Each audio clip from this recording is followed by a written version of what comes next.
Question number 4. Who steps up at wide receiver? Now, let's just dispense with this notion immediately.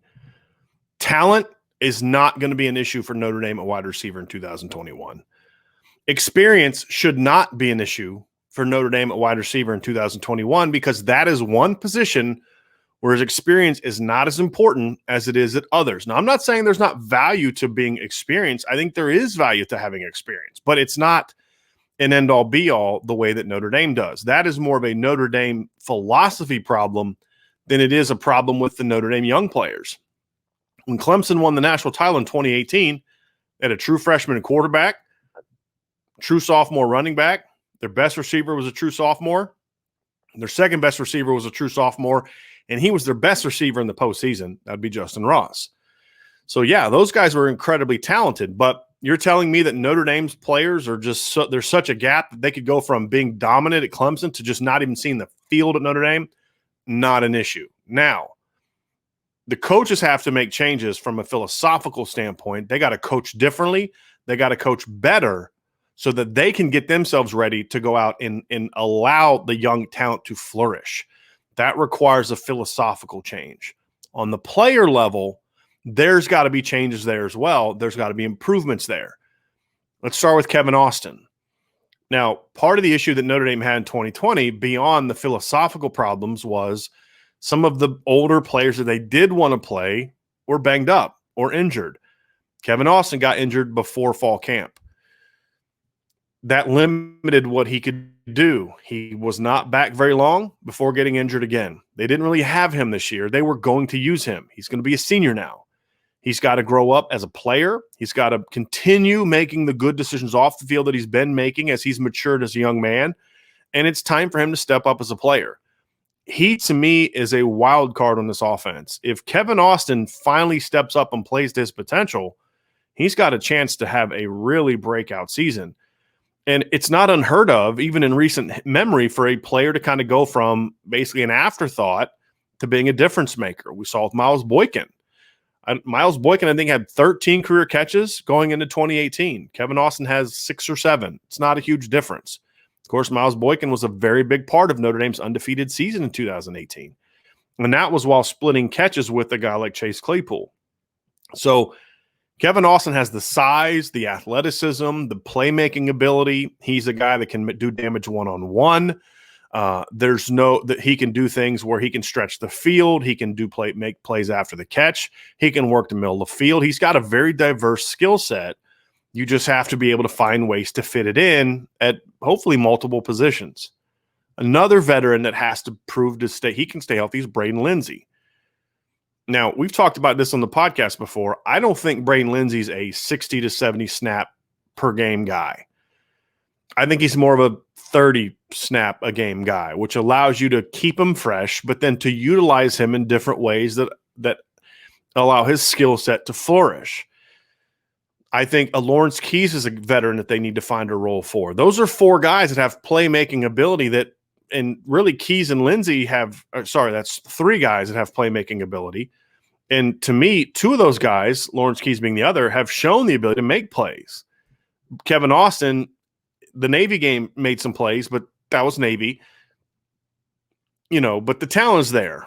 Then you look at some of the younger guys. Jordan Johnson, Xavier Watts, Lorenzo Styles. Those guys will all be here in the spring. We'll talk about Deion Colsey more in the summer when it's closer to him being on campus in Notre Dame. But when you look at those other players, there's a diversity at receiver this year that they haven't really had as much of in recent years. There's some size with Kevin Austin. Joe Wilkins has some good size. Jordan Johnson isn't big, but he plays bigger because he's got really long arms and really good ball skills. So you can use him in some of the one-on-one type of things you've been using Javon McKinley and other players to do in the past. You've got some after-the-catch kind of guys. Obviously, we talked about Lindsay and we talked about Keys. Xavier Watts brings some of that. You got to utilize him. Allow him to be a guy that can make plays with a ball in his hands, whether it's at the boundary receiver, the slot, or the field. They need to move him around and find ways to get him the football. He's too athletic and too strong and too good of a football player not to utilize. My concern is that they're going to some of these younger players, some of them are going to play and then others are not, and they're going to get lost in the shuffle. They all need to play. They all need to find roles. Lorenzo Styles brings a skill set to the offense that it doesn't have a lot of. He is similar to Lindsay in the things he can do, but I think he's a stronger athlete and he's more capable of playing more than 30 snaps a game when his time comes. Lindsay can't be more than that just because he hasn't been able to stay healthy, not because of any other reason. So right there, we talked about a lot of young, unproven players, but there's a lot of talent there.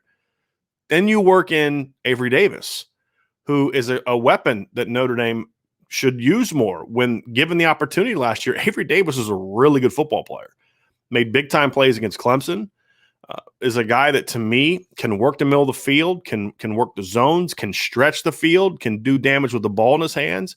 He's a guy that I would use in a wildcat situation from time to time because he was recruited to play quarterback. There's a lot you can do with him. So we listed all those players, and really we didn't talk about the guys that will be here in the fall. Obviously, Deion Coles we mentioned. Didn't mention Joe Wilkins a whole lot. There's a lot of talent at the receiver position. They only need like 5 of those guys to step up to varying degrees. They only need 1 or 2 to step up as big-time players, and then the rest can just be, good rotational role players. That's what Alabama had this year. They had their stud in Devontae Smith. Jalen Waddle, when he was healthy, was that way too. But then they had a really good number 2, but not a stud, in John Mechie. And then they had a guy in Slade Bolden who was sort of just hey, this is your role. Go make plays when your opportunity comes. And as a unit, they were outstanding. Notre Dame has the weapons to have a really, really good receiving core this year. It requires philosophical changes. It requires scheme changes. It requires those young players to step up and play better. And it requires Coach Alexander to do a better job of developing the entire roster as opposed to just coaching the veterans and the guys in the rotation. That's an area where he has to improve. So if they make the changes that need to be made, I think we could see a big break and a big jump out from this group. And we've seen it before. 2014 was a receiving core that was unknown.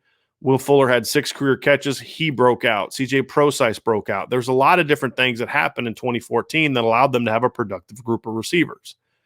We saw the same thing in 2018. So I think the talent is there.